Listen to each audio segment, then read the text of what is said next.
All right, kids, it is Wednesday morning, and so let me kind of get you through a couple of things. So you all have the this lab that I sent you that has all the data in it. Normally I'd have you all collect the data and all this, but this is turning into a train wreck, so I'm just going to give you this data. Now, a couple of things about the key thing. So when this rubber stopper, when you all are swinging this around over your head, right, and you had a weight tied to the bottom of it, the key assumption is that whatever the hanging mass is here is whatever the centripetal force is going to be here. So, but it's the weight of this. So for example, this hanging mass here, you have 0.1 kilograms. That centripetal force then would be, multiply that by G, you're going to get 0.98 newtons. So this column here is going to be the weight of whatever this is. Now, on trials 5 through 12, we always use the same amount of mass. So with that one, well, 0.2 times 9.8, you get 1.96 newtons. So that's going to be the same all the way down. You don't need to rewrite 1.96 each time. So like on this one with the circumference, on trials 1 through 4, we kept the same circumference the whole time. So you're just going to do 2 pi r, you're going to get this column. Period is going to be, because this is the total time for 10 revolutions, so to get this period, you're going to take this and divide by 10. So like that column there would be 0.980, and make sure that you keep the same number of significant digits. So write that as 0.980. So that circumference then would be 5.03, and then to get this velocity, we're going to take this circumference and we're going to divide it by that period, and if you do that math, then you get 5.13. So what I want to see down here is basically what I just did. Notice this is the weight of the hanging mass, not the mass of the hanging mass. Don't put 0.1 kilograms over here. Put 0.98 newtons. Period of 1 revolution. Okay? And the circumference. Again, to get this period, all you're going to do is show me taking that total time and dividing it by 10. To get the circumference, you're just going to go, oh, that's 2 pi r. These are the easiest points you will ever get in this class. Do not make this difficult. Then, to get the velocity, you're just going to take that circumference, divide it by the period, boom, there's that. It is the easiest 3 points you will ever get in this class. You don't have to do it for all 12, just do it for the first one. Okay, so then, once you get all of this data filled in, then over on the back side, let's make sure everybody's cool with what I want here. So on the back side, you're going to say, okay, here's this equation. Centripetal force equals mv squared over r. So here's what's important. This is the mass of the stopper. That is not the mass of what's hanging down. This is the mass of the stopper. So if you look on trials 1 through 4, we were increasing the centripetal force. We were going from 0.98 all the way up to 3.92. So the centripetal force was getting bigger. So we were increasing the centripetal force. We have mv squared over r. This is the mass of the stopper. That stayed the same. The radius stayed the same. So we were increasing the velocity. So here where it says, on trials 1 through 4, which ones were constant? Oh, the mass of the stopper and the radius. Boom, there you go. What did we change? Oh, we changed the centripetal force and we changed the velocity. So 2 of these are always going to stay constant. 2 of them are always going to change.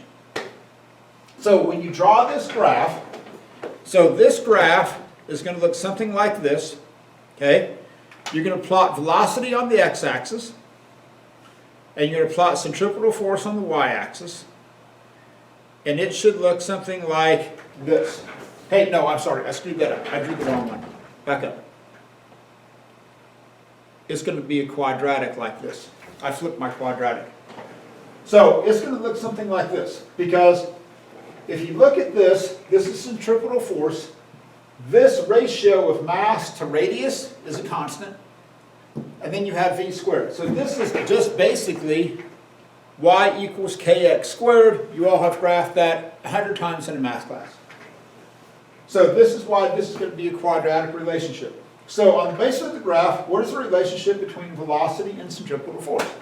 You could say it's a quadratic relationship. You could say centripetal force changes with velocity squared. As velocity increases, centripetal force increases. I don't care. Just something like that. Direct with v squared. I don't care. Just something. Now, when you get to question number 4, you want to mention all 4 of these variables. So here's what you could say to answer number 4. You could say something like, well, since mass of the stopper and radius are constant, then to create a bigger centripetal force requires a bigger velocity. That's an option. If you want to flip that script a little bit, you could say, to create a bigger centripetal force, more velocity is needed because mass of the stopper and radius are constant. I don't care how you say it, but listen to me. Make sure that you have mentioned, on question number 4, all 4 variables. Make sure that you have mentioned centripetal force, mass of the stopper, velocity, and radius. You mention all 4. And then you're going to do the same thing when you answer number 8. Okay, when you answer number 8, because this is trials 5 through 8, where you kept the centripetal force constant, you kept the mass of the stopper constant, and you changed velocity and radius. So on that one, you're going to say, okay, hey, which 2 of these stayed constant? And then explain how the other ones had to change. Then the same thing here. You're going to keep the centripetal force constant. You're going to keep the radius constant. So these 2 values are constants. So then as the mass gets bigger, the velocity had to become less. That's all you have to say. So make sure on questions 12, 8, and 4 that you mention all 4 variables. Okay. When you get to question number 13, now we're going to see if theory matches reality. So on question number 13, you're going to go, oh, centripetal force equals mv squared over r. So you're going to use the mass of the stopper, which in this case is 0.029910 kilograms. Okay? So that's going to be the mass of the stopper. Your velocity is 5.13 meters per second, and that's going to get squared, and then you're going to divide that by a radius of 0.008 meters. Okay? So you're going to crunch these numbers, and you're going to get a value for centripetal force. Okay? Now, what should happen on trial number 4, you should get 3.92 newtons, because we had a 0.4 kilogram mass that weighed 3.92 newtons, and that's what was pulling down. So when you're going to do number 13, to get this experimental error, and yes, write this out, I just have to write so big that you all can see it. So what you're going to do is you're going to take 3.92 newtons minus whatever you get out of that, divided by 3.92 newtons, and then times 100, because that's a percentage. So no, you're not going to have any units. So when you get to, you're going to get this number. Now, if you're, and divide it out, if you're getting huge errors, like 100 and some percent, you've done something wrong. These percentage errors are usually around 10 to 20% at most. Then you do the same thing on trial number 8, and then you do the same thing on trial number 12. Okay. Now, on trial number 4, you're going to calculate your centripetal acceleration. So you're going to use v squared over r. So in this case, you're going to take, what was that velocity, 5.13? So you're going to take 5.13 meters per second. You're going to square that, and you're going to divide that by that radius of 0.8 meters. That's going to get you a number. Now, G's is how many times bigger that is than 9.8 meters per second squared. So let's say, for example, this works out to be, I'm just going to make up a number. Let's say it's 19.6 meters per second. Let's say that's what you get out of this. It's not, but let's just say that it is. And then you're going to divide that by 9.8 meters per second, which would get you 2. So what this means is if you were the rubber stopper being swung around on the end of this thing, you would feel twice as heavy as you do right now. So you're used to lifting your arm under 1 G. This would be 2 G, so you would feel twice as heavy. If it was 3 Gs, you would feel 3 times heavier. Okay? So that's just a multiple of G. So again, you're only going to do that on trials 4, 8, and 12. Now, when you get to number 15, what we're talking about here is here's the sun, here's the earth. We're orbiting around this star. And I want to calculate the centripetal force needed to keep the earth in orbit around the sun. Now, what I would recommend is that you use the 4 pi squared r over t squared. So, I've given you the radius, but notice that radius is in kilometers. Hint, you might want to change that into meters. I'm just saying. Now, this t has to be the amount of time it takes for the earth to go 1 time around the sun. Well, that's going to be 365 days. But you can't leave this in days because you want a force which has to be kilograms, meters per second squared. So you got to change those days into seconds. Now, when you change those days into seconds, don't round this number. Okay? Keep all of those digits and then round this answer when you get down to the end. Okay? Don't round this till you get to the end. Keep all of those seconds. You have the mass. You got this radius. Notice that this has 4 significant digits. Notice this has 5 significant digits. So your answer at a minimum should have 4 significant digits. Now, when you get to 17, here's a little bit of a visual. So on 16, so imagine here's Albert Einstein, and he's standing here at the equator as we go around like this. I want to know how much centripetal force acting inward is required to keep Al on this spinning rock. So again, you're going to use mass 4 pi squared r over t squared. So when you do that, but again, here's Al, he's here, but instead of using 365 days, you're going to use 24 hours. So here's the mass, 70 kilograms, here's the radius, that's in kilometers again, so pay attention, and then you've got the period, which is going to be 24 hours.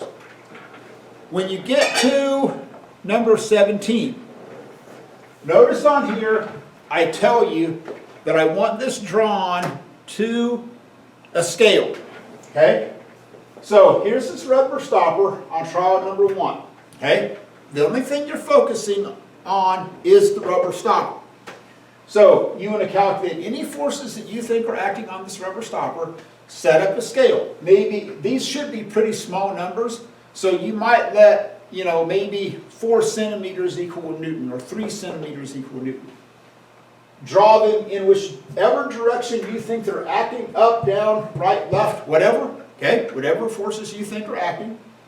I want to see the scale. I want to see that drawn with a ruler, and I want to see the numbers that go with them.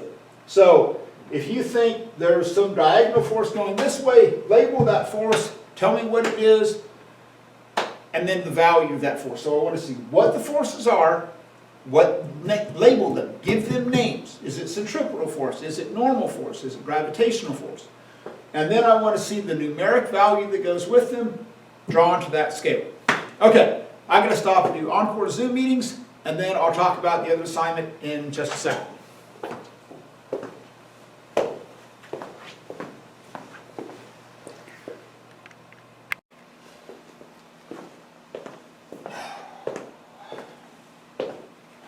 Okay, we're back. So let me turn out the light so you can see this a little bit better.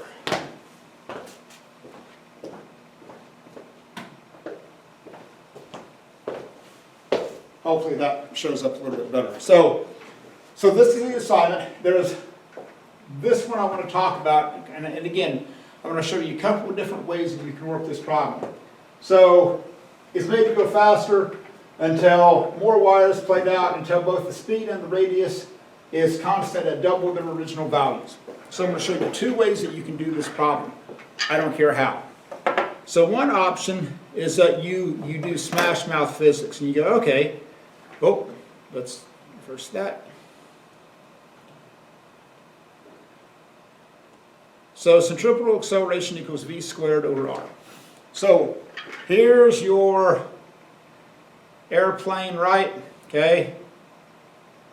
And it's flying around in a circle, so it's undergoing centripetal acceleration. So one option is to make up numbers. And you go, okay, well, the easiest velocity I can pick would be 1 meter per second. And I'm going to square that. And I'm going to let the radius be 1 meter. Oh, okay. Well, that would create an acceleration of 1 meter per, screw that up, second squared. Okay? Now, then you're told that we're going to double the velocity. So now we're going to be going 2 meters per second. But we're also going to double the radius, and now we're going to be going twice as far. So now, if you crunch those numbers, so now you're going to have 2 meters per second squared divided by 2 meters. Well, 2 squared is 4. 4 divided by 2 gets me 2. So that would create an acceleration of 2 meters per second squared. So if I double everything, right, and because of the fact that you're going to double the radius and you're going to double that, so you get 4 divided by 2, you get 2, so it's going to become double. Now, that's the smash mouth way to do it. The more elegant way to do it is to go, well, centripetal acceleration equals v squared over r. So if you just look at this in terms of variables, if you double that, that would be 2v squared divided by 2r. Okay? So this is nice because it doesn't depend upon numbers. It's just a general statement. So this becomes 4v squared over 2r, which becomes 2v squared. So if this becomes 2v squared, that means that my centripetal acceleration has to be twice as much as well. So if you had, like let's say for example, you had tripled the velocity, like the question up above. If I had tripled the velocity, then this would become 3v squared, and so that would be 9v squared. So when you're talking about looking at equations, and this is going to be important later on, especially once we get into gravitational fields, anything that's squared, if you double it, has like a 4-time increase because it's a quadratic relationship. If you triple it, it goes up by a factor of 9. If you go up by 4, it goes up by a factor of 16. So when you want to look at changes in equations, look at what's going to happen in terms of those values that are squared, because that's going to be huge. Now, when you get to, like for example, question number, let me kind of clear all this off so we can start over.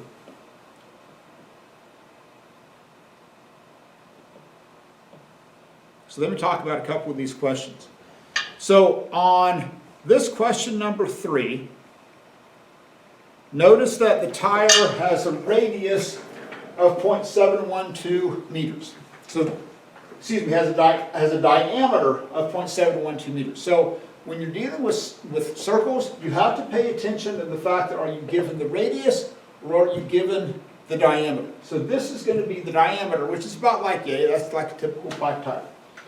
So you've got 20 grams, convert that into kilograms, and you've got a frictional force of 20 newtons. So basically what we're saying is that as this tire is spinning around and that pebble is wedged in between the tread, the frictional force it's holding in there is 20 newtons. You want to figure out how fast can I spin this tire before that pebble goes flying off? Well, just going to go centripetal force equals mv squared over r. The 20 newtons is the centripetal force. The 20 grams is the pedal, your mass. You're going to have to find the radius and then solve for the velocity. So the same thing is going to happen on number 4. So on number 4, it's a similar type deal, but it's a little bit different. So on Earth, this thing weighs 19.61 newtons. Okay? So imagine that you're out there in space, and you're going to swing this ball around. Okay? Now here's what's going to be important. If you look at centripetal force, well, I don't want to do that. Centripetal force equaling mv squared over r. This is mass. So if I have this rubber stopper on Earth and I'm swinging it around over my head, and I go into outer space and I swing this thing around over my head, it's going to take the exact same amount of centripetal force because it's the exact same mass and nothing is going to change. So what you're trying to do on number 4 is very similar to number 3. You've got the radius of 2 meters, the maximum speed that can be reached if it weighs 19.61 newtons. So imagine this. You take this ball and you hook it up to a Newton scale in this room. And the ball weighs 19.61 newtons. So you have to figure out, hey, what's that mass going to be? Well, this is what it weighs, divided by 9.8 meters per second squared. Boom, you get your mass. It has a breaking strength of 18 newtons. So in other words, if you take this thread and you apply more than 18 newtons to it, it snaps. So what you want to figure out is how fast can this thing go without breaking the thread. That's what you're trying to find. Now, when you get to number 7, okay, compute the Earth's centripetal acceleration towards the sun, take the time as 365 days, and the radius is 1.50 times 10 to the 8th kilometers. So this is going to be similar to the problem that's on the lab. So what I would recommend on number 7, is that I would recommend that you use 4 pi squared r over t squared. Because here's this radius now, but pay attention. I've given you that radius in kilometers. Notice this has 3 significant digits. It's going to take 365 days to go around, so you're going to take 365, put that in here for t, change that into seconds. You have your radius, 1.50 times 10 to the 8th kilometers. Change that into meters, get that centripetal acceleration. Your centripetal acceleration should be a pretty small number, okay? It's not going to be very big at all, and that's okay. But we're still accelerating towards the sun. Okay, now, let's talk about number 9, okay? So what I have here is a centrifuge, okay? So for those of you that have taken Chem 1, I'm guessing you might have worked with a centrifuge. So what a centrifuge does, and let me turn the light back on.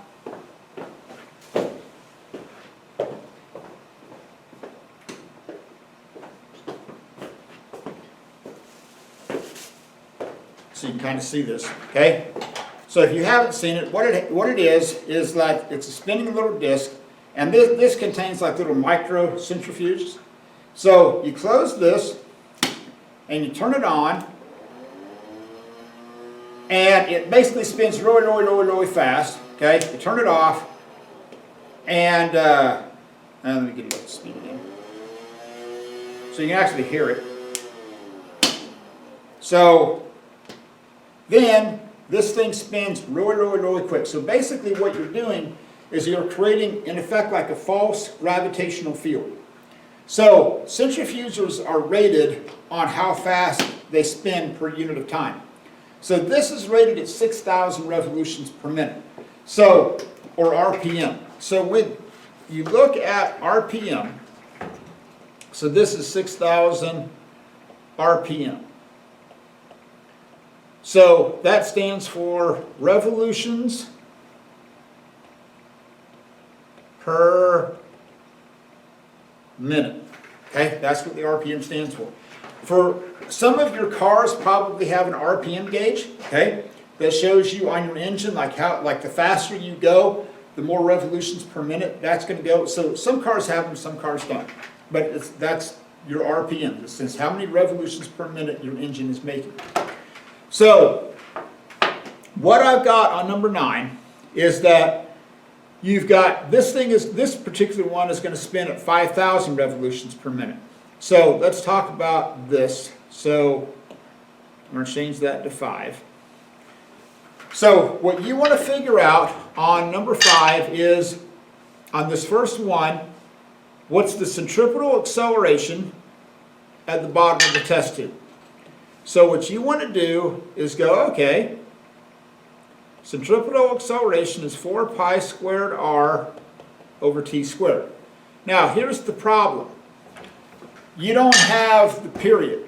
You have revolutions per minute, but on your equation sheet, you have this, that period is equal to 1 over frequency. And we've talked about this before when we were talking about like a beam of light traveling around the earth. So here's the basic idea, is that these are inverses of each other. So if this rubber stopper goes pretty slow, okay, that means that I'm not making very many revolutions per minute. So in this situation, I have a big value for t, okay, so it's going to take a long time to go around, but I'm not going to have many revolutions per second. Now, the faster I go, okay, so if I speed this thing up, now the period has gone down, okay, so it's not taking as long to go around, but the frequency has gone up. So now you're going to see that rubber stopper going around more often. So when this centrifuge spins, it's spinning really, really, really, really fast. So each revolution doesn't take very long, but you're going to make a lot of revolutions per second. So that's going to be the trade-off. So these are why these are inverses of each other. So what you've got on number 9 is that you have 5,000 revolutions per minute. So what I would recommend is that you go 5,000 revolutions per 60 seconds. Okay? So when you do that, hold on. Let's just go ahead and get this number right quick. Since I don't have any of you to do the calculations for me, take 5,000 divided by 60, and we get 83.3 revolutions per second. Okay? Now, this still isn't the value of t. This is frequency because it's revolutions per second. So what I want to do then, if I solve for period, I'm going to take the inverse of this. So to get period, I'm going to take 1 over 83.3. So now I'm going to take the inverse of that number. Okay? So I'm going to take 1 and divide it by 83 point, and I get a period of 0.012 seconds. So what happens, and this is where the magic is, this 83.3 is technically revolutions per second. So now when I take the inverse of revolutions per second, the seconds flip up and I get seconds per revolution. That's what period is measuring.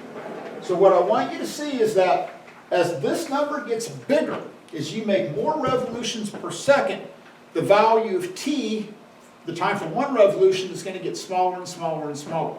That's why these are inverses of each other. So what you want to use on number 8 is that you want to end up using a period of 0.012 seconds. Now, when you get to number 10, I like number 10 because it combines a couple of things. So, Mustang can go from 0 to 26.8 meters per second, otherwise known as 60 miles per hour, in 5.6 seconds. A Mini Cooper, okay, can't accelerate near that fast. But let's say that you drive a Mini Cooper and you want to experience that same acceleration. So the first thing you want to figure out is what's the linear acceleration of the Mustang. You know the initial velocity, you know the final velocity, you know the time, boom, find the acceleration. Then on B, how fast would you need to drive the Mini Cooper in a circle that has the same centripetal acceleration as the Mustang? So, you're going to drive this thing, and you're going to drive it in a circle that has a diameter of 10.4 meters. So what you're going to do on number 10 is that here's the Mustang. That was a horrible Mustang. Hold on. Okay, here's the Mustang, right? Whoop. Okay, you're going to find that acceleration. Then you're going to take the Mini Cooper, and you're going to drive the Mini Cooper around in a circle that's going to have that same acceleration. So then you're going to go centripetal acceleration equals v squared over r. So you're going to find your linear acceleration, set that equal to the centripetal acceleration, and then figure out how fast you have to be going with that radius to feel the same acceleration that's your centripetal, which is the same as your linear. Okay, I'm done. I'm going to get this sent out as soon as I can. And both of these are going to be due tomorrow. I'll answer questions in class. Here we go.